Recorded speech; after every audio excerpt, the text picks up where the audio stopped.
పరమేశ్వర స్వరూపమైన సభకి నమస్కారం. ఇప్పుడు ఈ లీల పూర్వభాగం కింద చూడాలి మీరు. ఎందుకంటే యశోదాదేవికి లొంగి కట్టబడడం ఒక ఎత్తు. అంతేనా? కట్టబడడమేనా, లేకపోతే దీని వెనక ఇంకేమైనా ప్రయోజనం ఉంటుందా? కొన్ని వందల వేల సంవత్సరాల క్రితం తనని నమ్ముకున్న ఒక మహాభక్తుడన్న మాటని ఆయన వదిలిపెట్టేయచ్చు, ఈశ్వరుడు వదిలిపెట్టడం.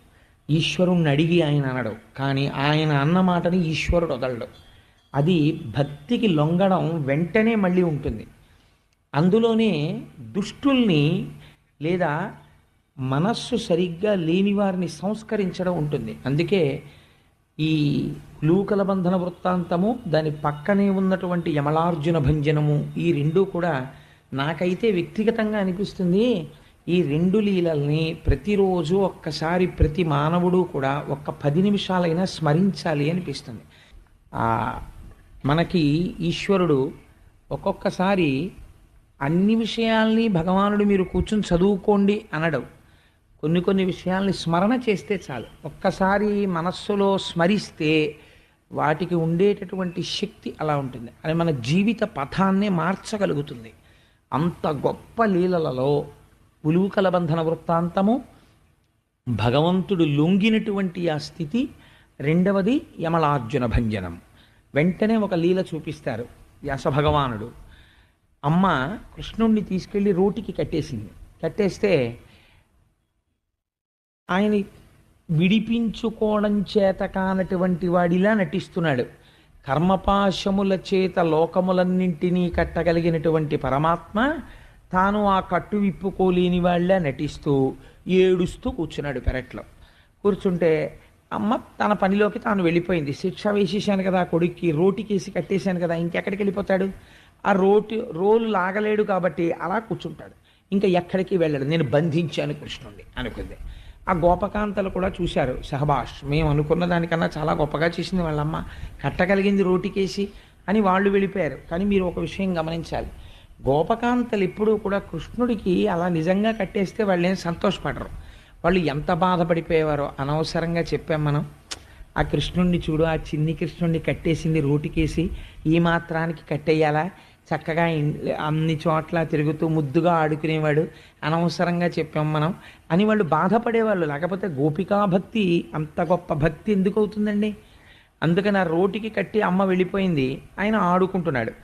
ఇప్పుడు ఒక ఆశ్చర్యకరమైన లీల ప్రారంభమైంది. ఇప్పుడు ఆ రోలు లాగుతూ ఆయన ఒక 2 పెద్ద మద్ది చెట్లు పెరిగిపోయి ఉన్నాయి. అవి ఎప్పటి నుంచి పెరిగాయంటే కొన్ని వందల సంవత్సరాల నుంచి పెరిగిపోయి ఉన్నాయి. కాబట్టి వాటి మానులు చాలా స్థిరమైనటువంటి స్థితిలో ఉన్నాయి. వాటిని కూలద్రొయ్యడం అంత తేలికైనటువంటి విషయం కాదు. ఏడుస్తున్నటువంటి కృష్ణ పరమాత్మ ఆ ముందు పాకుతున్నారు. పోతన గారు అన్నారు, గొన్నేనుగు నడిచినట్టు అన్నారు. అంత బలశాలి అయి ఆయన పాకుతుంటే ఆ వెనకాతల రోలు ఈడుచుకొచ్చేస్తున్నాడు ఆయన. ఈ 2 మద్ది చెట్ల మధ్యలోంచి పిల్లవాడు అటువైపుకి వెళ్ళిపోయాడు. ఈ ఈడుస్తున్నటువంటి రోలు అడ్డం తిరిగింది. అడ్డం తిరిగి ఇది ఈ 2 మద్ది చెట్లకి అడ్డుపడింది. అడ్డుపడితే రోటికి కట్టబడి ఉన్నాడు కదా, ఆయన ముందుకు వెళ్ళాలంటే రోలు కూడా రావాలి ఆయనతో పాటు. అందుకని గట్టిగా లాగాడు. లాగితే ఇప్పుడు పెద్ద ధనులతో ఆ 2 వృక్షములలోంచి 2 మహాపురుషులు ఆవిర్భవించారు. దీన్ని చూసిన వారెవరు? అలా 2 మహాపురుషులు వస్తే ఎవరైనా చూశారా అంటే చూసిన వాళ్ళు ఉన్నారు. ఎవరు చూశారో తెలుసా అండి? కృష్ణుడితో పాటు ఆడుకుంటున్నటువంటి చిన్న పిల్లలు చూశారు దీన్ని. కానీ ఎప్పుడూ వాళ్ళ మాట ప్రపంచంలో వెంటనే విశ్వసించరు. మహాజ్ఞాని మాటని, లేకపోతే బాలుడి మాటని, పండితుడి మాటని. పండితుడు అంటే పండాహ అంటే మీకు చెప్పాను, పోతన గారు జ్ఞానం కలిగిన వాడు. అలాంటి వాడి మాట లోకం అంతా గబుక్కు నమ్మదు. అలా నమ్మేసింది అనుకోండి, ప్రతివాడు మహాభక్తుడు అయిపోతాడు. ఎప్పుడూ అనుమానం ఉండనే ఉంటుంది, వెనక వెన్నాడుతూనే ఉంటుంది. అది అంత తొందరగా భక్తి కుదురుకుపోవడం అంటే అది జన్మజన్మాంతర అదృష్టం. అలా కుదురుకుంటుందేమో ఎవరికైనా, నేను చెప్పలేను. కాబట్టి అందులోంచి 2 మహాపురుషులు బయటికి వచ్చారు. ఇప్పుడు వాళ్ళు స్తోత్రం చేస్తున్నారు. ఎవరిని స్తోత్రం చేస్తున్నారు? తన కట్లు తాను విడిపించుకోలేక అమ్మ రోటికి కట్టేస్తే ఆ రోలు లాగుతూ ఏడుస్తున్నటువంటి చిన్నపిల్లాన్ని స్తోత్రం చేస్తున్నారు. ఇలా ప్రపంచంలో ఎక్కడైనా ఉంటుందా? వెంటనే ఏమనాలి వాళ్ళు? వీడు ఈశ్వరుడు ఏమిటండి, వీళ్ళాగితే మేము బయటికి రావడం ఏమిటి, ఇంతకన్నా ఇంకేదో హేతు ఉండుంటుంది, అందువల్ల మేము బయటికి వచ్చామనాలి. వాళ్ళు అలా అనలేదు. వాళ్ళు ఈ రోటికి కట్టబడి అమ్మ రోటికి కట్టేస్తే అమ్మ కట్టినటువంటి కట్టు విప్పుకోలేక పాకుతున్నటువంటి ఏడుస్తున్న ఈ పిల్లవాడెవడో వీడే పరాత్పరుడు అన్నారు. అని అయా మూల ప్రకృతి నీ అధీనమునందుంది. 3 గుణములు నువ్వు సృష్టి చేశావు, పంచభూతములు నువ్వు సృష్టి చేశావు, ఈ జగత్తంతా హేళగా నీ మాయ చేత సృష్టించావు. నీవు సమస్త పదార్థముల యందు వ్యాపించి ఉన్నావు, కానీ జ్ఞాననేత్రము చేత కానీ నువ్వు తెలుసుకోబడవు. అంతటి మహాపురుషుడవు. మా అదృష్టం కొద్దీ ఇన్నాళ్ళకి నారద మహర్షి యొక్క అనుగ్రహవశం చేత నీ దర్శనమైంది. మేము నిన్ను కోరేదొక్కటే పరమాత్మ అని వాళ్ళన్నారు. దర్శనమైంది. మేము నిన్ను కోరేదొక్కటే పరమాత్మ అని వాళ్ళన్నారు.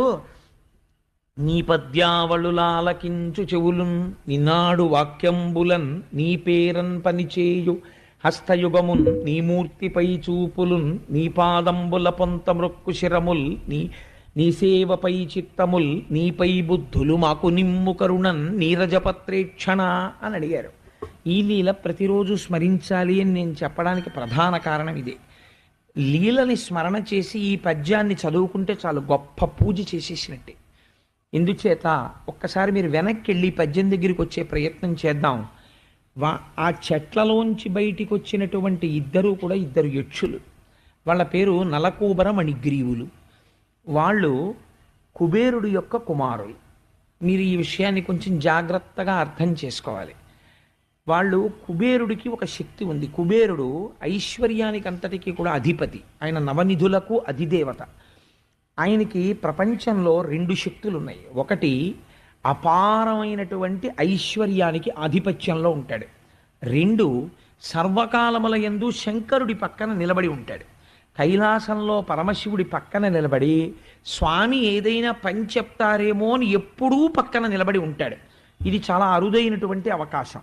చేత ఈ 2 లక్షణములు కలిగినటువంటి కుబేరుడు అహంకరించినట్టు మీకు ఎక్కడా కనపడదు పురాణాలు. అదో గమ్మత్తు. అసలు ఈ కుబేరుడికి ఐశ్వర్యం ఎక్కడి నుంచి వచ్చింది అంటే మీరు రామాయణం ఉత్తరకాండ చదవాలి, చదివితే తెలుస్తుంది. ఆ కుబేరుడు విశ్రవసో బ్రహ్మ యొక్క కుమారుడు. రావణాసురుడి కన్నా ముందు పుట్టాడు. పుట్టి చతుర్ముఖ బ్రహ్మగారి గురించి గొప్ప తపస్సు చేశాడు. తపస్సు చేస్తే చతుర్ముఖ బ్రహ్మగారు ప్రత్యక్షం అయ్యారు. నీకేం కావాలని అడిగారు. అడిగితే అయ్యా నాకు దిక్పాలకత్వం కావాలి అని అడిగాడు ఆయన. నీకు దిక్పాలకత్వం ఇస్తున్నాను, నువ్వు ఉత్తర దిక్కున శంకరుడి పక్కనే ఉండి నవనిధులకు అధిపతివై ఉంటావు, అటువంటి కుబేరుడని నిన్ను పిలుస్తారు, నీకు ఆ స్థితినిస్తున్నాను అన్నాడు. ఆయన ఒక్కసారి జీవితంలో పొరపాటు జరిగింది. హిమవత్ పర్వత ప్రాంతంలో పార్వతీదేవి వెడుతుండగా ఆవిడ యొక్క సౌందర్యాన్ని చూసి తెల్లబోయి ఎవరి కాంత అని అమ్మవారిని అమ్మ దృష్టితో కాకుండా ఒక స్త్రీ శరీరాంతర్గత సౌందర్య భావనతో చూశాడు. దానివల్ల ఆయనకు ఒక కన్ను మెల్లకన్ను అయిపోయింది కుబేరుడికి. అందుకే కుబేరుడికి కన్ను మెల్లకన్నుగా ఉంటుంది. అది తప్ప ఆయన విశ్రవసోబ్రహ్మ తండ్రి గారు ఎలా చెప్తే అలా ప్రవర్తించేవాడు. ఆఖరికి దక్షిణాన కాంచన లంకని తమ్ముడికి విడిచిపెట్టేయంటే విడిచిపెట్టేశాడు. విడిచిపెట్టి ఉత్తర దిక్కుకు వెళ్ళిపోయి మళ్ళీ తను వేరే కట్టుకున్నాడు. తను తపస్సుతో సంపాదించుకున్న పుష్పక విమానాన్ని రావణాసురుడు ఎత్తుకుపోతే మారు మాట్లాడలేదు. అంతటి మహానుభావుడు కుబేరుడు. అటువంటి కుబేరుడు తపస్సు చేసినవాడు కనుక ఐశ్వర్యము వలన కుబేరుడు మదించినట్లు మీకు ఎక్కడ కనపడదు. మీరు ఈ విషయాన్ని చాలా జాగ్రత్తగా గమనించాలి. జీవితంలో ఒక ఆయన చాలా కష్టపడి సమున్నత స్థితికి వెడతాడు.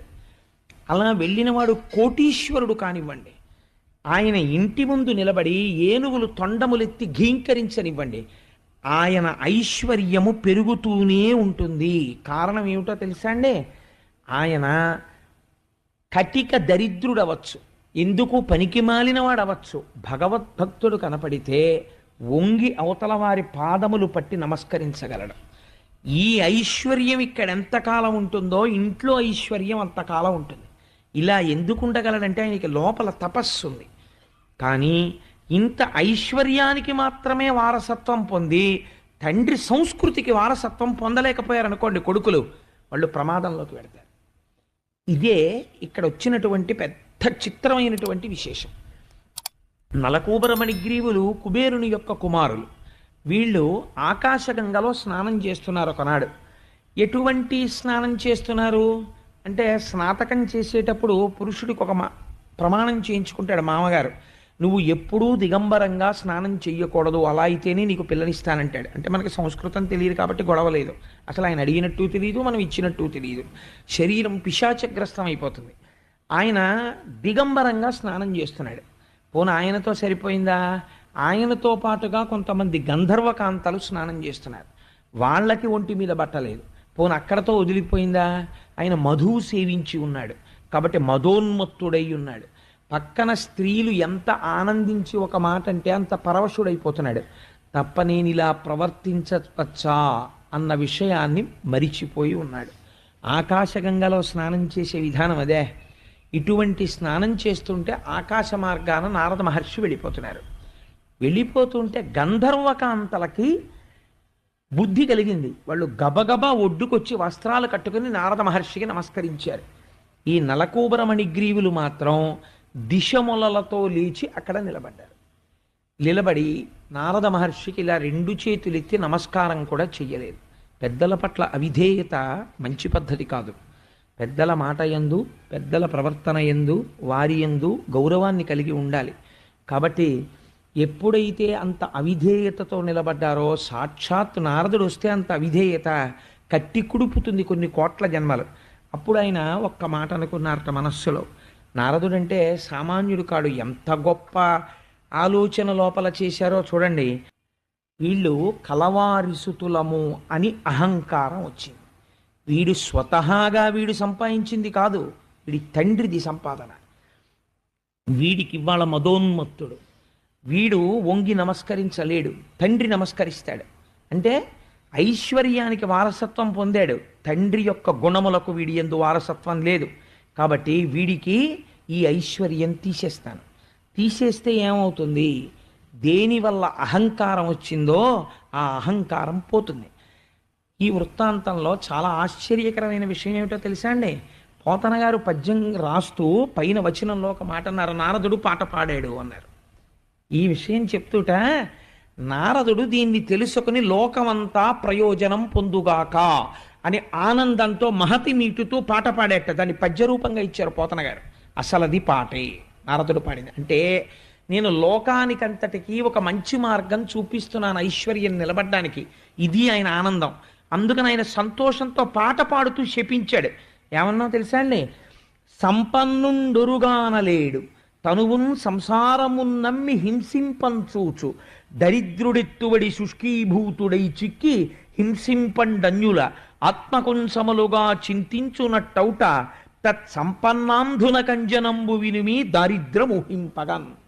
ఆయన ఒక్క మాట అన్నాడు. విపరీతమైనటువంటి ఐశ్వర్యం తండ్రి దగ్గర నుంచి వచ్చింది. వచ్చి కన్ను మిన్ను కానటం లేదు. పెద్దల పట్ల ఎలా ప్రవర్తించాలో మరిచిపోయాడు. ఇప్పుడు మరిచిపోవడానికి ఈ కంటితో నారదుణ్ణి చూస్తున్నాడు. ఈ కంటితో చూసినటువంటి నారదుడు గౌరవింపబడవలసిన వాడు కాడు, నమస్కరించక్కర్లేదన్న అహంకారం ఇక్కడ పుట్టింది. ఎందుకు పుట్టింది ఈ అహంకారం? తను ఐశ్వర్యవంతుడి కొడుకునని. ఏ ఐశ్వర్యవంతుడి కొడుకునని వంగి నమస్కరించట్లేదో ఆ ఐశ్వర్యవంతుడు వంగి నమస్కరిస్తాడు కుబేరుడు. ఆయన ఐశ్వర్యం జోలికి కానీ, ఆయన జోలికి కానీ వెళ్ళలేదు నారదుడు.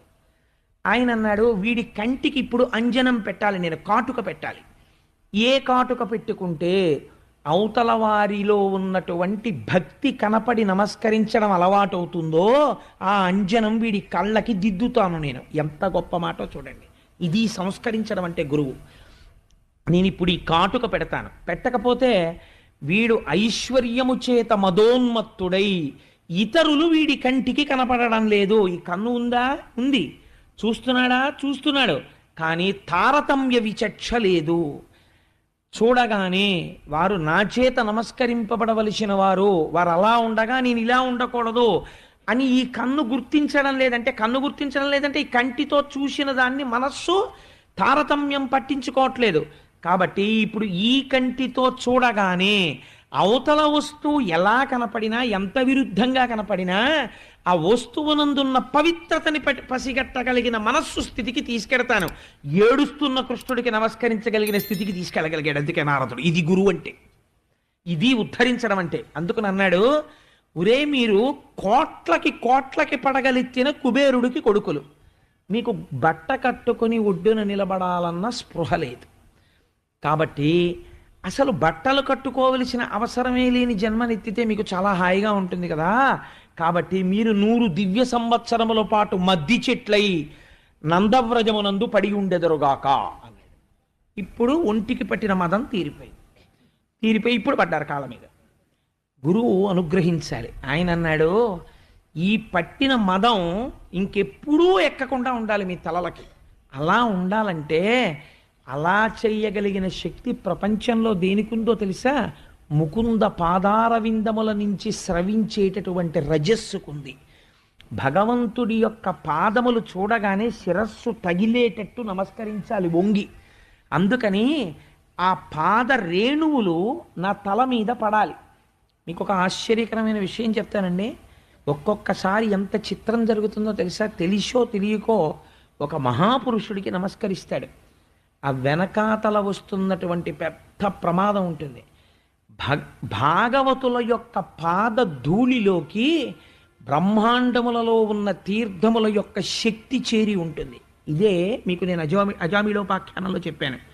ఆ ధూళి తల మీద పడగానే వాడు పుణ్యతీర్థములన్నిటి యందు స్నానం చేసిన ఫలితాన్ని పొందుతాడు.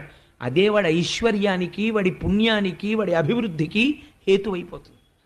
కాబట్టి ఇది తెలుసుకోలేని వాడు ఎవడున్నాడో వాడిని ముందు పట్టి తెండు దూతలారా అన్నాడు యమధర్మరాజు గారు. వాడిని ముందు పట్టి తీసుకురండి రా అన్నాడు. కాబట్టి మీరు ఆనాడు అలా నమస్కరించగలుగుతారు. ముకుంద పాదార విందముల నుండి స్రవించేటటువంటి పరాగము మీ తల మీద పడాలి. అందుకని మీరు నందవ్రజంలో మద్ది చెట్లై పుట్టండి. కృష్ణ పరమాత్మ పాకుతున్న రోజులలో ఆయన పాదముల నుంచి స్రవించినటువంటి పరాగము మీ మీద పడుతుంది. పడితే చెట్ల రూపంలో ఉన్న మీరు చెట్ల శరీరాన్ని వదులుతారు. మళ్ళీ మీ యథారూపములను పొంది మీరు యక్షలోకానికి చేరుకుంటారు. చేరుకుని మళ్ళీ మీ సంపత్తిని, మీ సౌఖ్యాన్ని మీరు పొందుతారు అని అనుగ్రహించాడు. పెద్దలు ఇచ్చేటటువంటి శాపాన్ని అందుకే శాపం అనరు, శాపానుగ్రహము అంటారు. అది జీవితాన్ని మారుస్తుంది. అలా మార్చగలిగినటువంటి కోపం అయి ఉండాలి పెద్దలది, తప్పించి అవతలవాడిని పాడు చేసే కోపం కాకూడదు.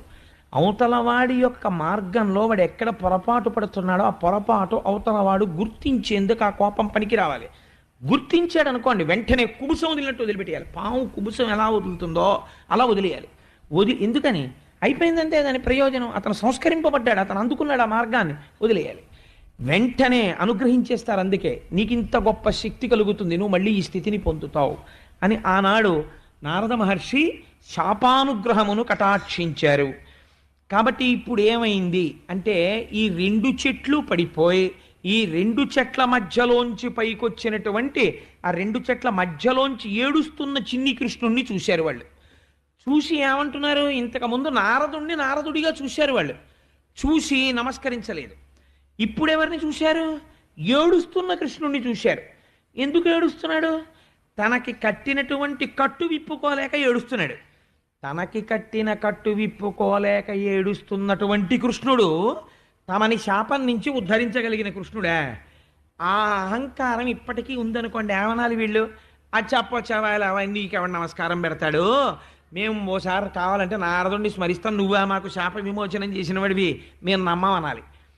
100 దివ్య సంవత్సరములు చెట్లగా ఉండేటప్పటికీ వీళ్ళు ఏ స్థితిని పొందారో చూడండి. ఈ లీల ఎందుకు చెప్తారో తెలుసా అండి? మనం ఒక విషయాన్ని జ్ఞాపకం పెట్టుకోవాలి.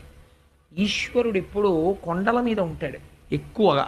ఎందుకు కొండ మీద ఉంటాడు మీరు ఆలోచించండి. ప్రధానమైనటువంటి మూర్తులు సాధారణంగా కొండల మీద ఉంటాయి. ఒక శ్రీశైల మల్లికార్జునుడు కొండ మీద, ఒక వెంకటాచలపతి కొండ మీద, లేకపోతే ఒక సుబ్రహ్మణ్యుడు తిరుత్తని కొండ మీద, కనకదుర్గమ్మ ఇంద్రకీలాద్రి మీద, సింహాచలేశుడు సింహాచలం కొండ మీద, సత్యదేవుడు అన్నవరం రత్నశైలం మీద. సాధారణంగా ప్రధాన మూర్తులన్నీ కొండల మీద కొలువు తీరుతాయి. శబరీశ్వరుడు అయ్యప్ప స్వామి శబరిమలై, మలై అంటే కొండ, శబరిగిరి మీద ఆయన ఉంటాడు. ఏమిటి ఈ కొండల పిచ్చి వీళ్ళందరికీ? వీళ్ళు కూడా మనలా ఓ ఊళ్ళో వెలియకూడదా? ఈ కొండల మీద ఉండడం ఏమిటండి? మనం ఎందుకు ఆ కొండ ఎక్కడం కష్టపడి? అంటే కొండ ఎక్కగానే మీకు ఒకటి జ్ఞాపకం రావాలి అని. ఏమిటో తెలుసా అండి? కొండ ఎక్కినటువంటి వాడు స్మరించవలసిన విషయం, కొండ అనగా ఏమి? శిలారూపము కదండి. కొండ అంటే శిల, అది రాళ్లతో కూడినటువంటి పెద్ద గుట్ట. మన జన్మలలో మొట్టమొదటి జన్మ ఏది? శిల. రాయి పడుంటాం ఓ చోట. అప్పుడు మీ యందు కదలిక కూడా ఉండదు, మీ అంతటా మీరు కదలలేరు. సమస్తమునందు చైతన్యము వ్యాపించి ఉన్నా ఎవడైనా వచ్చి ఆ రాతి మీద చెయ్యకూడని పని చేశాడనుకోండి, అది ఏమీ చేయలేదు, అలాగే ఉంటుంది అంతే. ఇప్పుడు ఈ రాయికి తనంత తాను చేసుకోగలిగింది ఏమీ ఉండదు. ఇప్పుడు ఈ రాయి మళ్ళీ జన్మ మారడానికి ఎన్నేళ్ళు పడుతుందో తెలుసా అండి? కొన్ని కోట్ల సంవత్సరాలు అలాగే ఉంటాడు రాయి కింద. ఉన్న తర్వాత ఎవడో ఒక మహాపురుషుడు అలా వెళ్ళిపోతూ కాసేపు ఆ రాయి మీద కూర్చుంటాడు. అలా కూర్చుంటే ఒక మహాపురుషుడు కూర్చోవడానికి ఆసనం అయింది కాబట్టి ఇప్పుడు ఈ రాయి అక్కడి నుంచి కదలి మళ్ళీ వేరొక జన్మలోకి వెడుతుంది, ఏదో ఒక జంతువు జన్మలోకి వెడుతుంది. అక్కడి నుంచి కదిలి కదిలి కదిలి కదిలి కదిలి కదిలి మీరు నిజంగా ఆ తత్వం గురించి ఎప్పుడైనా చదివితే ఆశ్చర్యపోతారు. ఒక మూట, వెట్టి మూట అంటారు, వాసనా మూట అని. అది తగిలిస్తారు జీవుడికి, తగిలిస్తే తిరుగుతాడు బ్రహ్మాండాల్లో. తిరిగి తిరిగి తిరిగి తిరిగి తిరిగి తిరిగి ఎట్టకేలకు మనుష్య జన్మకి దగ్గర పడిపోతున్నాడని గుర్తేమిటో తెలుసా అండి? ఆవు ఇలాంటి వాటిలోకి వస్తాడు. వస్తే ఇంటి పెరట్లోకే వస్తాడు, దాని పాలు వీడు తాగుతాడు, ఆ స్థితికి వస్తాడు. అది గడ్డి తింటుంది కానీ దాని పాలు తన పిల్లలకు పడతాడు, తను కాఫీ కాచుకు తాగుతాడు, తను తాగుతాడు, దేవుడికి నైవేద్యం పెడతాడు. తర్వాత పక్షి అవుతాడు, ఇంకా దగ్గర 4 ఎండు పుల్లలు తెచ్చుకుంటుంది, చెట్టులో గూడు కట్టుకుంటుంది, ఆహారం తెచ్చుకుంటుంది, గుడ్లు పెట్టుకుంటుంది, పొదుగుతుంది, పిల్లల్ని చేస్తుంది, ఆహారం తెస్తుంది, దాని నోట్లో పెడుతుంది, తిరుగుతూ ఉంటుంది. తెల్లవారుతోందని గుర్తుపడుతుంది, కూ కూ కూ అని కూతలు కూస్తుంది, చీకటి పడిందని గుర్తుపెడుతుంది, చెట్టు దగ్గరికి వచ్చేస్తుంది, పడుకుంటుంది. ఆఫీస్కి వెళ్తాడు, రాత్రి ఇంటికి వచ్చేస్తాడు, నేను ఇంట్లోకి వచ్చేసానంటాడు, నా పిల్లలంటాడు. ఈ మనుష్య జన్మకి దగ్గరకు వస్తాడు. అందుకే మనకు అన్ని పక్షులతో, ఆవులు ఇలాంటి వాటితో సంబంధం ఎక్కువ. ఆ తర్వాత మనుష్య జన్మలోకి వస్తాడు. ఎన్ని కోట్ల జన్మల తర్వాత వచ్చింది ఈ జన్మ అంటే, మీరు ఇప్పుడు చూడండి, మీ మొదటి జన్మ అది. ఇప్పుడు ఎక్కడున్నారు అంటే పరమాత్మ అక్కడ ఉన్నారని మీ అంతటా మీరు చూడగలిగిన జన్మకి వెళ్ళారు. అంటే ఎంత ఫైనల్ స్టేజ్కి, ఎంత చివరి స్టేజ్కి వచ్చారు జన్మల్లో. కాబట్టి కొండ మీదకొచ్చి ఉన్నారు ఈశ్వరుణ్ణి సేవించడానికి. ఇందులో పతనం అయిపోవడానికి, మళ్ళీ కిందకి వెళ్ళిపోవడానికి కారణం ఇది. ఒక చెట్టు ఉందనుకోండి, ఒక తుఫాన్ వస్తుందనుకోండి, అందరూ తలుపులు వేసేసుకుంటారు. రేడియోలో చెప్తాడు, టీవీలో చెప్తాడు, గంటకి 120 కిలోమీటర్ల వేగంతో ఈదురుగాలులు వీయవచ్చు, టెలిఫోన్ స్తంభములు వంగిపోవచ్చు, విద్యుత్ సరఫరాకు అంతరాయం ఏర్పడవచ్చు, బంగాళాఖాతమునందు 8 నుంచి 10 మీటర్ల వరకు కెరటములు ఎగసి పడవచ్చు. కాబట్టి తీరమునందున్న మత్స్యకారు సముద్రములోనికి వెళ్ళరాదని హెచ్చరించడమైనది. పల్లపు ప్రాంతముల వారు ఖాళీ చేయవలెను, చెట్ల కొమ్మలు విరిగి పడవచ్చు, ప్రయాణము చేయవద్దంటాడు. కానీ ఆ చెట్టు కొమ్మ విరిగిపోతుందని కాపాడేవాడు ఎవడైనా ఉంటాడా? వాడు ఉండడం. పెద్ద గాలి వచ్చేస్తుంటే ముందు వంగిపోయేది ఏదో తెలుసా అండి? చెట్టే వంగిపోతుంది. అప్పుడు గాలిని ఏమని పిలుస్తారో తెలుసా? ప్రభంజనుడు అంటారు. ప్రభంజనుడు అంటే విరిచేస్తాడు ఎవరిని? చెట్లనే. ముందు చెట్లు విరిగిపోయి కింద పడిపోతాయి. గాలికి, ధూళికి, ఎండకి, వానకి గొడుగు లేకుండా తానే నీడనిస్తూ రాళ్ల దెబ్బలు తింటూ ఒక కాయి కాస్తే 100 మంది పిల్లలు దెబ్బ కొడతారు. అలా వెళ్ళిపోతూ ఉంటాడు. ధూర్తుడైన వాడు కొమ్మ వంచేస్తాడు, ఆకు తింపేస్తాడు, నోట్లో నవ్వులుతాడు. దరిద్రం ఇవ్వడానికి లక్ష్మీదేవి మొట్టమొదటి లక్షణం దేవి భాగవతంలో ఏం చెప్పిందో తెలుసా అండి? నేను తొందరగా అవతల వాణ్ణి దరిద్రుణ్ణి ఎప్పుడు చేస్తానో తెలుసా? నిలబడిన చోట సరిగ్గా నిలబడకుండా కనపడిన ప్రతి చెట్టు ఆకు కోసి తుంపి నోట్లో పెట్టుకోవడం, చీరి సమయాసమయములు లేకుండా, వేళాపాళా లేకుండా పుల్లలు పెట్టి పొడవడం పళ్ళల్లో, ఇలాంటి పిచ్చి పనులు చేసే వాళ్ళ ఇంట్లోంచి నేను చాలా శీఘ్రంగా వెళ్ళిపోతున్నాను అని చెప్పింది ఆవిడ. చెట్టు ఆకులు తుంపరాదు, అవసరం అయితే తప్ప చెట్టును ముట్టుకుని ఆకు తుంపకూడదు. ఆకు తుంపితే లక్ష్మి వెళ్ళిపోతుంది. పిల్లలకి చాలా జాగ్రత్తగా నేర్పవలసిన రహస్యం అది. రే చెట్టు జోలికి వెళ్ళకు అని చెప్పాలి. కాబట్టి అన్ని కష్టాలు పడి మనం మనుష్య జన్మలోకి వస్తాం. ఈ మనుష్య జన్మ ప్రయోజనాన్ని తొందరగా కళ్ళు మూసేసేది ఏదో తెలుసా అండి? అధిక ఐశ్వర్యము. ఐశ్వర్యము భక్తి రెండూ ఒక చోట ఉన్నాయనుకోండి, అందరికన్నా పూజింపబడవలసిన వాడు ఆయనే. ఎందుకో తెలుసా? తొందరగా కళ్ళు మూసేస్తుందండి ఐశ్వర్యం. నాకింత ఉంది, నేను ఎందుకు వినాలంటాడు. నాకింత ఉంది, వాడికి నేను నమస్కారం పెట్టడం ఏంటి అంటాడు. కానీ అంత ఐశ్వర్యం ఉండి అవతల వారి దగ్గర వంగగలుగుతున్నాడంటే ఆయన యందు ఈశ్వరానుగ్రహం ఉంది. ఆయన్ని ఇంకా వృద్ధిలోకి తేవాలని భగవంతుడు చూస్తున్నాడు. కాబట్టి ఐశ్వర్యము అజ్ఞానము రెండూ ఒక చోట ఉండట్లేదంటే లక్ష్మీదేవి ఆయన యందు ఉండాలని కోరుతోంది, అందుక వినయం ఇస్తోంది. కాబట్టి ఆ భక్తి ఉండదు. చూడండి, నలకూబరమణి గ్రీవులు ఏమైపోయారు? పోనీ వీళ్ళు ఏమైనా సంపాదించారా? రూపాయి సంపాదించినట్టు మనకి తెలియదు. కుబేరుడు కొడుకులంతే. ఈ మాత్రానికి ఓ ఎగిరిగిరి పడిపోయి నారదుడికి నమస్కరించలేదు. ఏమైపోయారు? వెళ్ళి చెట్లై పడిపోయారు నందవ్రజంలో. ఇప్పుడు ఏమంటున్నారు కృష్ణుణ్ణి చూసి? స్వామి మాకేం కావాలో తెలుసా? అమ్మయ్య మళ్ళీ మాకు వచ్చేసాయి, మా విమానాలు ఎక్కి మేము వెళ్ళిపోతాం యక్షలోకానికి అంటలేదు.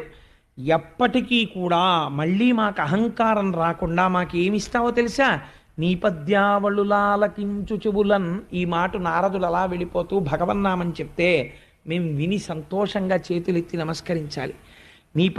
నిన్ను మా కంటి చూపులు ఎప్పుడూ కూడా నిన్నే చూడాలి. నీ పాదంబుల పొంత మ్రొక్కు శిరముల్. తల ఉన్నది ఇలా ఎగిరి నిలబడడానికి కాదు, ఈశ్వరుని యొక్క మూర్తి కనపడగానే ఇలా వంగిపోయి శిరస్సు ఆయన పాదములను తాటించగలగాలి. నీ సేవపై చిత్తముల్. ఎప్పుడెప్పుడు ఈశ్వరుణ్ణి సేవిద్దామా అని మనస్సు యందు తొందర కలగాలి. అటువంటి చిత్తము, నీ సేవపై చిత్తముల్. వీళ్ళు ఏ పని మాంతామంటం లేదు. పూర్వం ఏం చేశారో అవే చేస్తారు. కానీ ఎలా అడుగుతున్నారు? ఈశ్వర సంబంధంతో చెయ్యాలి. మేము ఏం చేసినా నీ పేరన్ పనిచేయు హస్తయుగమున్. పూర్వంలాగే మేము పనిచేస్తాం. కానీ ఇప్పుడు చేసేటప్పుడు ఈ రెండు చేతులు ఈశ్వరుడు ఇచ్చాడు, ఆయన చేయిస్తున్నాడు. కాబట్టి నేను చేసే పని యందు దోషం ఉండకూడదు అన్న భావన నా మనస్సులో నిలబడాలి. నీ గురించి ఆలోచించగలిగినటువంటి బుద్ధిని, నిన్ను సేవించగలిగినటువంటి నిశ్చయాత్మకమైనటువంటి శక్తిని, మళ్ళీ అందులో తడబాటు రాకుండా, వైక్లభ్యం లేకుండా, ఇవన్నీ నిజమా చెయ్యాలా అన్న అనుమానం లేకుండా నిశ్చయాత్మకమై ఇది నమ్మదగినదే అన్న బుద్ధిని ఈశ్వర మాకు కటాక్షించు అని అడిగారు. అడిగితే ఆయన అన్నాడు, తథాస్తు, మీకు అటువంటి బుద్ధి కలుగుతుంది. మీరు సంతోషంగా బయలుదేరి మీ యక్షలోకాన్ని చేరుకోండి అని చెప్పాడు. వాళ్ళు బయలుదేరి యక్షలోకానికి వెళ్ళిపోయారు. ఇప్పుడు అక్కడ ఉన్నటువంటి వాళ్ళు చూశారు. దీని గురించి రామకృష్ణ పరమహంస మన జీవితానికి తొందరగా అర్థమయ్యేలా ఒక ఆఖ్యానం చెప్తారు. నేను అది చెప్పకపోతే ఇవాళ ఎందుకో అది నాకు జ్ఞాపకానికి వచ్చింది కాబట్టి నేను దీన్ని అసమగ్రం చేసిన వాడిని అవుతాను. ఎంత అందంగా చెప్తారంటే రామకృష్ణ పరమహంస వెనకటికి ఒక ఆయన దగ్గర ఒక సేవకుడు ఉండేవాడు. ఆయన కోటీశ్వరుడు. ఆయనకు ఒక పెద్ద భవంతి ఉండేది. ఆయనకి తన సేవకుడి మీద ఎంత నమ్మకం అంటే వెళ్ళిపోతూ ఒక మాట చెప్పాడు. నేను 6 నెలలు రాను, నేను నా కొడుకు దగ్గరికి వెడుతున్నాను వ్యాపార నిమిత్తం, వాడికి వ్యాపారంలో సాయం చేస్తాను.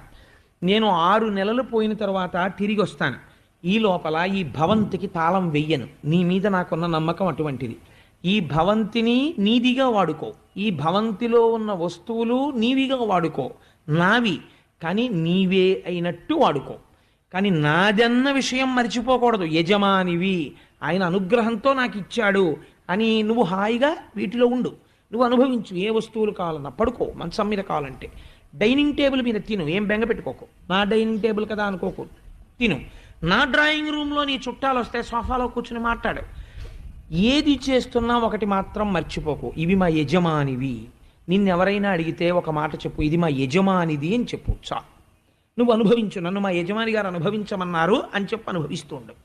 ఒక్కటి మాత్రం నువ్వు చెయ్యకు, మన ఇంటి పెరటి జలాశయమునందు నేను రంగురంగుల చేపల్ని ఎక్కడెక్కడ నుంచో తెచ్చి ప్రేమగా పెంచుకుంటున్నాను.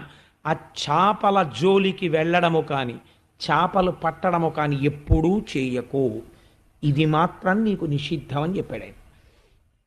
6 నెలలు కదా రాడు యజమాని.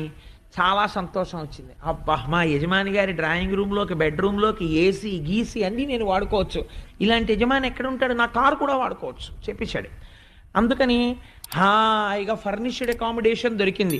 హాల్లో కూర్చుంటున్నాడు, బెడ్రూమ్లో పడుకుంటున్నాడు, కిచెన్లో వంట చేయించుకుంటున్నాడు. అన్నీ చేస్తుంటే ఈయన పొద్దున్న పూట్ల మార్నింగ్ వాక్కి వెళ్ళడం మొదలెట్టాడు. ఇంకా రాను. ఎందుకంటే నౌకర్లను కూడా తను వాడుకుంటున్నాడు, ఇంట్లో వాళ్ళని. తను పెద్ద నౌకరు అయ్యుండి వాడుకుంటుంటే ఆ చుట్టుపక్కల వాళ్ళకి అనుమానం వచ్చింది. అసలు ఆయన కానీ ఈ పేరు మీద రాసి వెళ్ళిపోయాడా ఏమిటి, ఇండియాలా వాడుకుంటున్నాడని. రే, నీకు ఇలా ఎలా వాడుకుంటున్నావు అని అడిగితే బాగుండదని, ఇది ఎవరిదండి అని అడిగారు. అడిగితే వీడు మాట తప్పాడు. మా యజమానిదే అని చెప్తే, నేను కొంచెం దరిద్రుల్లా ఉంటాను, నేనే ధనవంతుల్లా ఉండాలి కదా. 6 నెలల తర్వాత వచ్చాడో మళ్ళీ వచ్చి వెళ్ళిపోతాడో కొడుకు దగ్గరికి, అందుకని నాదే అన్నాడు. అయిపోయిందా? మొదటి మాట తప్పిపోయాడు. 2వ వారు, 3వ వారు, 10 మంది, 100 మంది, 1000 మంది, ఎంతమంది అడిగినా ఇది నాదే, ఇది నాదే, ఇది నాదే అని చెప్పడం వచ్చింది. ఇది నాదే, ఇది నాదే అనగా అహంకారం వచ్చింది. తనదే అన్నంత అహంకారము పొటమరించేసింది. యజమానున్నాడు, మర్చిపోయాడు. వాడు 6 నెలల తర్వాత వస్తే చూద్దాం అనుకున్నాడు. భోగమునందు పడడంలో 6 నెలలు దాటుతోందని మర్చిపోయాడు. ఒక రోజున రోడ్డు మీద వెడుతుంటే ఒకటి అడిగాడు, మీ ఇంటి సరోవరంలో ఎటువంటి చేపలు ఉన్నాయండి, ఎప్పుడైనా తింటుంటారా వండుకుని అన్నాడు. ఎందుకు తినాం, ప్రతిరోజు వండుకు తింటాం అన్నాడు. చాలా బాగుంటాయి అనుకుంటాను అన్నాడు ఆయన. అబ్బో ఏమి రుచో, కానీ అవి ఎవ్వరికి ఇవ్వం, మేమే తింటాం అన్నాడు. అని నేను ఎందుకు తినకూడదు ఆ చేపలు, వచ్చి లెక్కెడతాడా నీళ్ళలో ఎన్ని చేపలు ఉన్నాయో, ఎన్ని పుట్టాయో, ఎన్ని చచ్చిపోయాయో, 4 చచ్చిపోయండి అని చెప్తాను, తెలుస్తుంది ఏమిటి ఆయనకి అని ఒక గ్యాలం వేసి చేపని పట్టబోతున్నాడు. ఖచ్చితంగా యజమాని కారు దిగి లోపలికి వచ్చాడు. లోపలికి వచ్చి ఏం చేస్తున్నావు అని అడిగాడు. గ్యాలం పక్కన పడేసి అబ్బెబ్బే ఏం లేదండి అన్నాడు. నౌకర్లని పిలిచి, ఎప్పటికీ నౌకర్లు తన నౌకర్లేగా, వీడు నటిస్తే నౌకర్లు అయిపోతారా, పిలిచి వీడిని జుట్టు పట్టి బయటికి గెంటేయండి, వీడికి ఉన్నటువంటి ఆ ఇనప పెట్టె కూడా వీడికి తిరిగి ఇవ్వకండి, తోసేయండి బయటికని గేటేసేశాడు. వాడు కట్టుబట్టలతో బయటికి వెళ్ళిపోయాడు. ఈ కథలోను ఒకటి గుర్తుపెట్టుకో అంటారు పరమహంస, నీదని నువ్వు అనుభవిస్తున్న ఐశ్వర్యం అంతా ఈశ్వరుడిది. ఎందుకంటే నీ ఇంటికి కట్టిన ఇటకలలో మట్టి ఈశ్వర రూపం, పంచభూతాలలో. నువ్వు మట్టిని సృష్టించలేదు.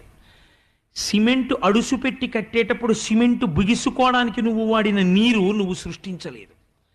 అది బిగుసుకోవడానికి వచ్చిన గాలి నువ్వు సృష్టించలేదు. ఆ ఇంటి చలువరాయి గనిలో నువ్వు సృష్టించలేదు.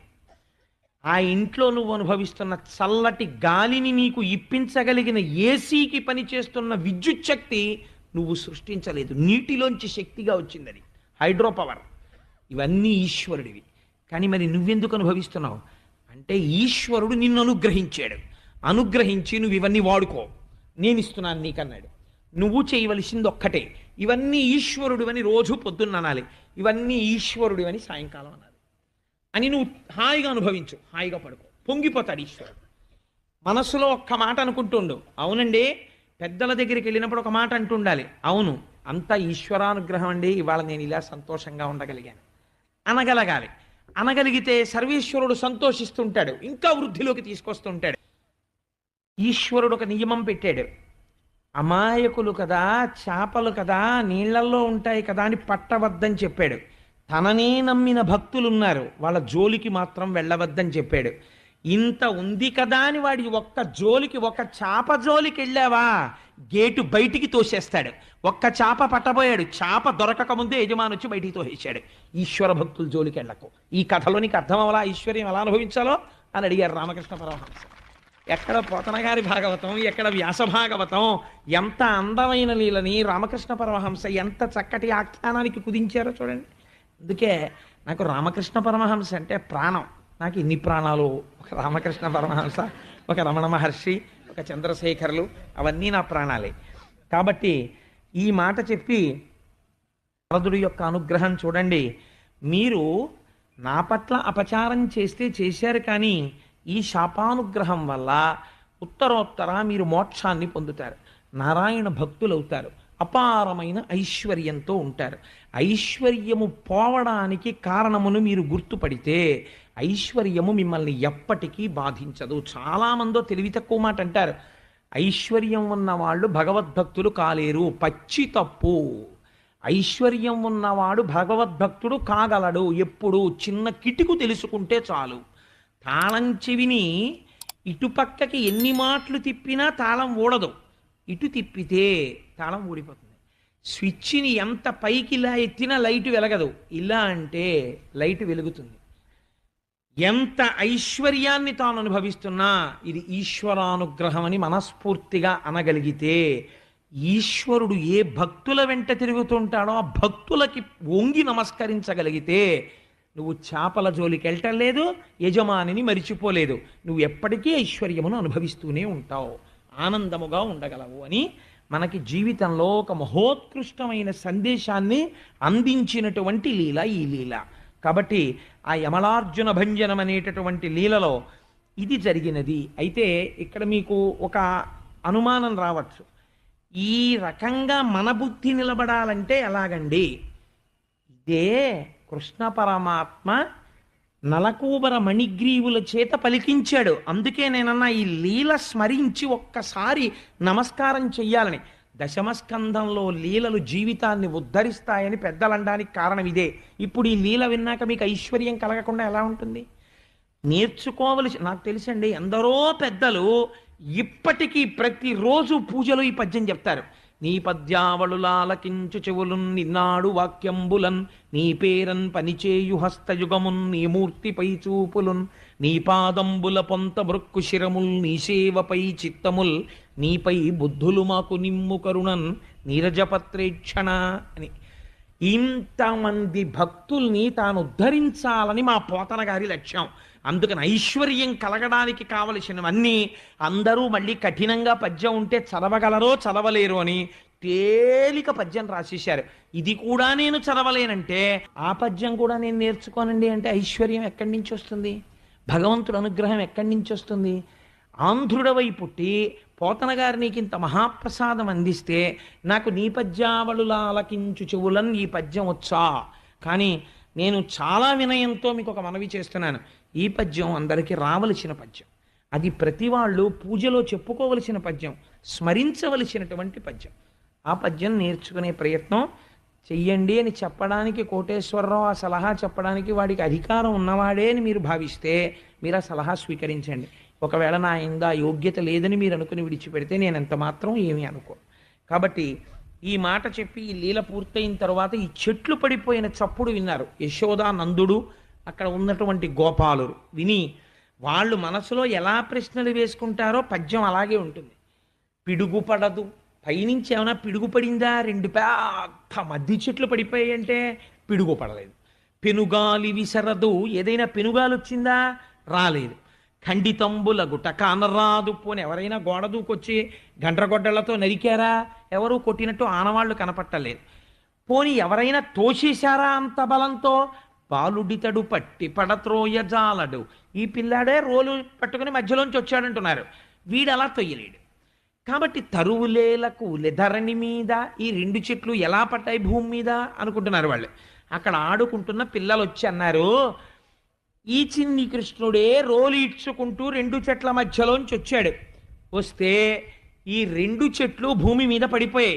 అందులోంచి ఇద్దరు మహాపురుషులు వచ్చారు దివ్య తేజస్సుతో. వచ్చి వాళ్ళు కృష్ణుణ్ణి స్తోత్రం చేశారు, చిన్ని కృష్ణుణ్ణి చేసి వాళ్ళు ఊర్ధ్వలోకాల వైపుకు వెళ్ళిపోయారు, మేము చూశామన్నారు.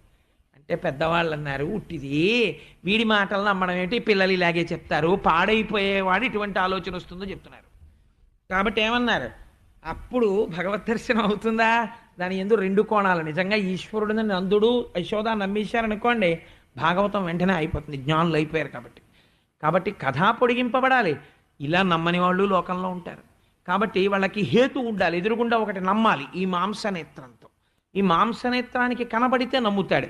నీకు ఆ భక్తి ఉంటే కనపడతానా ఆయన అంటాడు. వీళ్ళిద్దరికి ఎప్పుడు కుదురుతుంది? కాబట్టి వాళ్ళు నమ్మలేదు. నమ్మకుండా పిల్లలు ఏదో చెప్పారు, ఇవన్నీ ఎక్కడ జరుగుతాయిలే అన్నారు, వదిలిపెట్టేశారు. ఆ లీల అక్కడతో పూర్తయినది. నేను అనుకుంటున్నాను, నేను ఈ లీలలో ఉన్నటువంటి ఆంతరమైన సారమును మీరు పట్టుకోగలిగారు అని నేను అనుకుంటున్నాను. ఇప్పుడు ఏదో ఒక సంఘటన జరిగిందనుకోండి, ఒక ఇన్సిడెంట్ అంటాం, ఒక సంఘటన జరిగితే దాన్ని వచ్చి చూస్తాం. చూసి ఇలా జరుగుతుందా అని ఆలోచన చేస్తాం. అక్కడ ఉన్నటువంటి ఆధారాలని బట్టి ఇలా జరిగి ఉండదు అని అనిపించింది అనుకోండి, అప్పుడు దాని మీదే చర్చ ఎక్కువ అవుతుంది. ఆధారం దొరికింది అనుకోండి, ఆ సంఘటన పూర్తయిపోతుంది. ఎందుకంటే ఒక పెద్ద గాలి వచ్చింది అనుకోండి, ఆ సమయంలో గాలికి చెట్లు పడిపోయాయి అంటారు, అమ్మయ్య చిన్ని కృష్ణుడు బతికాడు అంతే చాలంటారు, ఎత్తుకుంటారు, సంతోషపడిపోతారు. ఇప్పుడు వచ్చిన సమస్య ఎక్కడొచ్చిందంటే గాలి రాలేదు, నరకలేదు, పిడుగు పడలేదు, పిల్లాడు తొయ్యలేదు, చెట్లు ఎలా పడ్డాయి. ఈ పిల్లలు చూస్తే ఎవరో వచ్చారు, కృష్ణుడికి నమస్కరించారు, వెళ్ళారు అంటున్నారు. ఇతను పుట్టినప్పటి నుంచి ఉత్పాతాలు జరుగుతున్నాయి కానీ పిల్లాడు బ్రతుకుతూనే ఉన్నాడు. అసలు వీడి పిల్లవాడేనా, ఏదైనా దైవీ శక్త, ఎందుకు ఇలా జరిగింది? ఇప్పుడు ఈ చర్చ జరుగుతుందా జరగదా? ఆధారం దొరకనప్పుడు చర్చ తీరుతుంది. జరుగుతుంటే ఈయన మీదకి అనుమానం తిరుగుతుంది, పిల్లవాడు నిజంగా మామూలు పిల్లవాడేనా, వీడిని నిలదీస్తే నిజం బయటికి వస్తుంది అని అనుమానం వస్తుంది కదా. ఇప్పుడు బాగా మభ్య పెట్టవలసిన పూచి ఎవరి మీద ఉన్నది? కృష్ణుడి మీదే ఉన్నది. కాబట్టి ఇప్పుడు అసలు వాళ్ళు అలా అడగకుండా అసలు వీడేమిట్రా, వీడికి దైవీ శక్తులు ఏమిట్రా అన్నట్టుగా ఉండాలి. మీకు రహస్యం చెప్పనండి, అసలు ఈశ్వర దర్శనం అయిన వాళ్ళు పిచ్చేళ్ళ ఉంటారు, ఏమీ తెలియనట్టు ఉంటారు. అరుణాచలంలో శేషాద్రి స్వామిని చూడండి, ఈశ్వర దర్శనమైన వాడు పిచ్చివాడు ఒక్కలా ఉంటారు. మీరు పసిగట్టలేరు, అంత జాగ్రత్త పడతారు. కాబట్టి ఆయన ఎలా ప్రవర్తిస్తున్నాడో చూడండి. చిన్ని కృష్ణుడు ఎటువంటి పనులు చేస్తున్నాడంటే, ఏమీ తెలియనటువంటి చిన్నపిల్లాడు ఏదో ఓ వెర్రి పాట పాడుకుంటుంటాడు. ఆ పాటకి ఏమైనా అర్థం ఉంటుందా అంటే అర్థమేమి ఉండదు. వాడికి నోటికి తొందరగా ఏ పాట పట్టుకునేటటువంటి అవకాశం ఉంటుందో అలాంటి పాటలే పాడతారు వాళ్ళు. మీరు చూడండి, సాధారణంగా తల్లులు ఇంట్లో ఒక పాట పిల్లలతోటి పాడుతుంటారు. చిట్టి చిలకమ్మ అమ్మ కొట్టిందా, గూట్లో పెట్టావా, జాంపండిచ్చిందా, గుటుక్కు మింగావా అంటారు. మీరు పిల్లల దగ్గరికి వెళ్ళి నాన్న ఒక పాట పాడు అన్నారు అనుకోండి, అదిగో అల్లదిగో శ్రీహరివాసమో అని వాడేమండవు. వాడు ఏమంటాడు, రే నాన్న ఏదైనా పాట పాడు, నీకు ఏదో పాట వచ్చింది కదా అంటే, ఏంటంటే చిట్టి చిలకమ్మ అమ్మ కొట్టిందా, గూట్లోకి వెళ్ళావా, పండు ఇచ్చిందా, గుటుక్కు మింగావా అని వాడు సంతోషపడిపోతాడు. ఈ పాటకి వ్యాఖ్యానం చేయండి అన్నారు అనుకోండి, దానికి వ్యాఖ్యానం ఏముంటుందండి? పిల్లాడు వాడికి అది తొందరగా అర్థం అవుతుంది. వాడి మనస్సుని ఓ పండు, ఏదో చిట్టి చిలకమ్మ, ఆ చిట్టి చిలకమ్మని అమ్మ కొట్టింది, ఆ చిట్టి చిలకమ్మ కోపం వచ్చి గూట్లోకి వెళ్ళిపోయింది, అమ్మకి బాధేసింది, ఓ జాంపండు అట్టుకొచ్చింది, తినవేయింది, చిట్టి చిలకమ్మ కోపం మర్చిపోయింది, ఇలా కొరుక్కు తినడం అనేసి గుటుక్కని మింగేసింది, అంతే ఆ పాట. పిల్లవాడు ఆడుకోవడానికి బాగుంటుంది అంతే ఆ పాట. కాబట్టి ఇప్పుడు ఈ పిల్లలు పాడుకునే పాట విని ఆహాహా ఏమి పాట అండి, ఏమంటే కాగితం పెన్ను ఉందా, రాసుకుంటాను, రోజు పారాయణ చేసుకుంటానని ఎవడని అడుగుతాడు? అది ఎవడు అడగడు. ఎందుకు అడగడంటే అది పిల్లాడి పాట, అవి పిల్లల పాటలు అంతే. చందమామ రావే, జాబిల్లి రావే, కొండక్కి రావే, గోగు తేవే అని పిల్లల పాటలని పూర్వం ఉండేవి. ఇప్పుడన్నీ టీవీ సీరియల్ పాటలే కదా, అందుకని అసలు అవేం లేవు. ఇప్పుడు చక్కగా అమ్మ గిన్నెలో పెట్టుకుని ఆ చందమామను చూపించి, చందమామ రావే, జాబిల్లి రావే, కొండక్కి రావే, గోగు తేవే అని మా పిల్లాడికి పెరుగన్నం తేవే అంటుంటే నిజంగా చందమామ వస్తాడన్నట్టుగా వాడు అవన్నీ వింటూ చక్కగా తినడంలో, వాడికి ఆ చంద్రబింబం వంక చూడడంలో చంద్రమా మనసోజాత, మనస్సు పరిపుష్టమయ్యేది ఆ చంద్రుడిని చూసి. భగవంతుని యొక్క, పరమశివుని యొక్క అష్టమూర్తుల్లో చంద్రుడు ఒకడు. ఆ చంద్రుడి వంక చూస్తూ అన్నం తినడంలో వీడి మనస్సు చాలా గొప్ప మనస్సు అయ్యేది.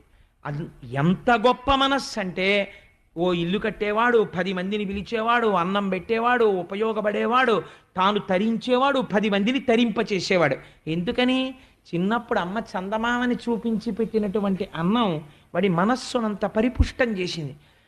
భయంకరంగా ఇలా ఆడవాళ్లే ఇలా మొహం పెట్టి ఇలా తాళ్ళు లాగేసి, తప్పెట్లు లాగేసి, విలన్ల కిందుండి భయంకరంగా ఉన్నటువంటి సీరియల్స్ చూపిస్తూ వాడికి ముద్ద పెడుతుంటే, అమ్మ మాట్లాడదు, వాడు మాట్లాడు, భయంతో చచ్చిపోతూ వాడు ఇలా చూస్తూ వాడు ఆ ముద్ద తింటుంటే, వాడు హంతకుడు, వాడొక దేశద్రోహి, వాడొక దొంగసారా అమ్మేవాడు అవ్వకపోతే ఏమవుతాడండి? మీరు చూపించి పెట్టింది అది, వాడు అదే అవుతాడు. అంతేగాని మీరు విత్తనం ఓటేసి చెట్టు ఒకటి రమ్మంటే వస్తుంది ఏంటి? మీరు ఎప్పుడన్నా చందమామను చూపించి అన్నం పెట్టారా? మీరు అన్నమే పెట్టలేదు, మీరు చూపించింది సీరియల్ చూపించారు, అదే వాడవుతాడు. ఆ సీరియల్లో ఉన్న పాత్రలన్నీ మీరు ఎవరిని చూడండి, అనొకడు అలా ఉంటారు. డైరెక్ట్ చేసిన వాడు ఒక్కడు ఇలా టేబుల్ మీద చెయ్యేసి నవ్వుతూ ఉంటాడు, మిమ్మల్ని అందరినీ నాశనం చేసేసానని. కాబట్టి అలాంటివి చూపించి పిల్లాడికి అన్నం పెడితే వాడు ఎలా వృద్ధిలోకి వస్తాడు? వాడు నాశనమే అవుతాడు. కాబట్టి ఇది భాగవతంలో పోతన గారు అంతర్లీనమైన ప్రతిపాదన. ఈ పిల్లవాడు పాడుతున్నాడంటే ఆ పిల్లవాడి పాటకి ఏమైనా అర్థం ఉంటుందా అంటే వాడు పిల్లవాడు అని తెలియడానికి పనికొస్తుంది అంతే. పిల్లాడి పాట ఎందుకు వింటామంటే అబ్బో పిల్లాడు ఎంత బాగా పాడుతున్నాడో అంటాం. పిల్లవాడు అది పాడకుండా దుష్కరం నిష్ప్రతిద్వంద్వం చికీర్షం కర్మవానర అన్నాడు అనుకోండి, వెంటనే గోపాలకృష్ణ గారి దగ్గరికి వచ్చి మా అబ్బాయి ఏమిటోనండి 3 ఏళ్ల వాడు సుందరకాండలో కఠినమైన శ్లోకాలు చెప్తాడు, ఓసారి రేపు భాగవతంలో ఓ అరగంట ముందు మా వాడు పద్యాలు పాడతాడని స్టేజ్ ఎక్కిస్తారు. అంతేగాని వీడు పిల్లాడండి అనరు, బాల మేధావి అంటారు అప్పుడు కదండి. పిల్లవాడు పిల్లవాళ్ళే ఉండాలి. కాబట్టి ఇప్పుడు కృష్ణుడు ఏం చేస్తున్నాడు? ఆ ప్రతిపాదన ఒక్కొక్క మాటలో అంత గాంభీర్యం ఉంటుంది. పాడున్ మందుని భంగి, పిల్లలు ఎలా ఆడుకుంటూ పాడుకుంటారో అలా పాడుకుంటున్నాడు. ఇప్పుడు ఆయన్ని చూస్తే ఏమిట్రా వాడేమిట్రా అంత తెలివైన వాడా, వాడు 2 మద్ది చెట్లు తోసేశాడా, ఈశ్వరుడా అని ఎవరికైనా అనుమానం వస్తుందా? రాదు. గోపవనితలందరూ చుట్టూ చేరి ఇలా ఇలా తాళం వేస్తుంటే దానికి ఏమీ లేదు, ఉట్టిన ఇలా తప్పట్లో సరిచేరత. ఎంత జాగ్రత్తగా రాశారో చూడండి పోతన గారు. ఉట్టిన ఇలా అన్నారు. ఇలా అంటుంటే ఆ కాళ్ళకి అమ్మ గజ్జెలు పెట్టింది, ఆ కాళ్ళ గజ్జెలు చిందులు వేసేటట్టుగా తను ఇలా ఇలా చేతులు తిప్పుతూ యంత్రం ఆడినట్టుగా నాట్యం అనలేదు పోతన గారు.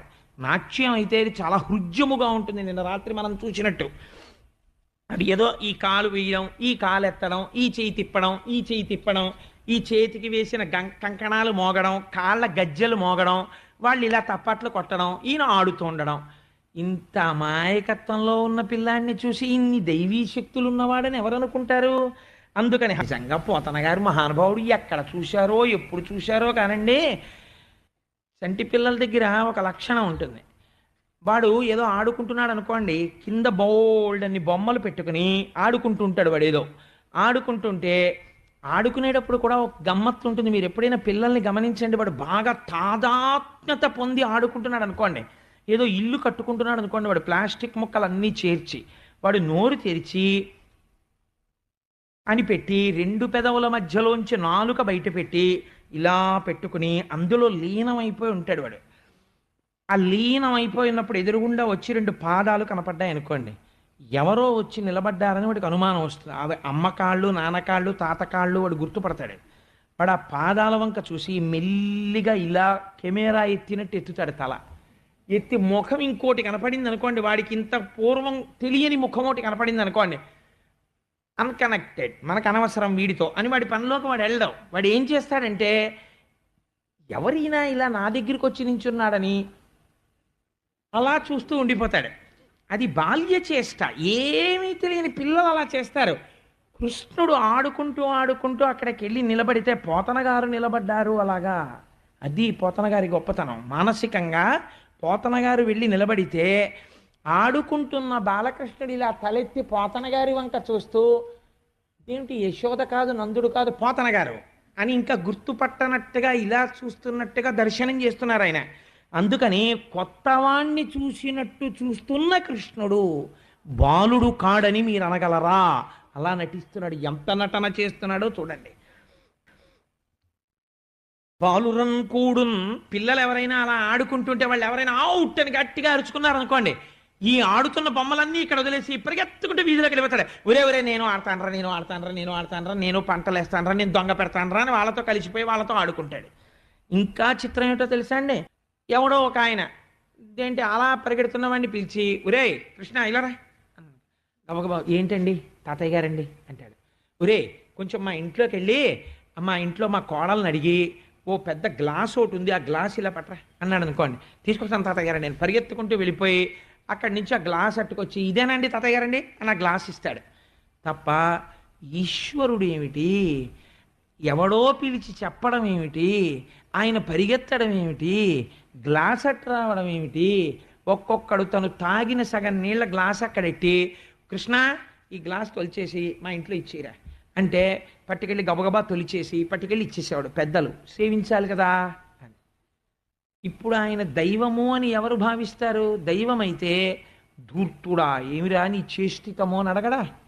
అలా అనడమే ఆయన్ని చూసి పోతన గారు బాలుడేని నమ్మేటట్టు ఆయన ఎన్ని రకాలుగా ప్రవర్తించాడో మనకి సాక్ష్యాలు చూపిస్తున్నారు. ఇప్పుడు నందవ్రజం అయింది మద్దులు తోశాడని ఎలా అనుకుంటుంది? మభ్యపుచ్చుతున్నాడు. ఎంత చిత్రమో చూడండి.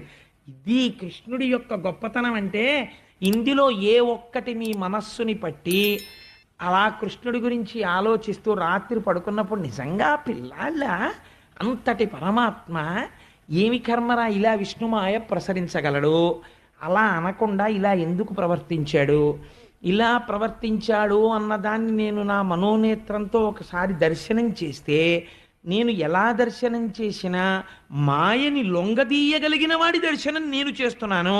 ఇప్పుడు ఏది పోతుంది అంటే నేను అలా పట్టుకుంటే నాకు మాయపోతుంది. ఏమి చిత్రం! కాబట్టి నన్ను అనుగ్రహించడానికి ఆనాడు అలా ఆడాడు స్వామి. కృష్ణ, నీ పాదములకు శిరస్సు తాటించి నమస్కరిస్తున్నాను అని మీరు పడుకోగలిగారు అనుకోండి, ఈ పద్యం మిమ్మల్ని ఉద్ధరించేస్తుంది. అందుకే కృష్ణలీలలు దశమస్కంధం అంత గొప్పవి, జీవితంలో విను అంటారు. విశేషించి గర్భిణి అయిన స్త్రీ దశమస్కంధం వింటే కృష్ణ భగవానుడి వంటి కుమారుడు పుడతాడు అని. కాబట్టి ఎక్కడో కూర్చుని మట్టి తీసుకుని నోట్లో పోసుకుంటూ ఉంటాట. పెద్దవాళ్ళు ఎవరో వస్తున్న అలికిడి అవగానే గబగబా వెళ్ళిపోయి ఓ తలుపు చాటున నక్కి ఆ మట్టి తింటుంటట. వాళ్ళు చూసేసి, ఒరే నువ్వేనా తలుపు చాటున మట్టి తింటున్నావా అని అడిగితే, లేదు లేదని నోటికి చెయ్యడ్డు పెట్టుకుని బయటికి పరిగెత్తుకుంటూ వెళ్ళిపోతూ ఉండేవాడు.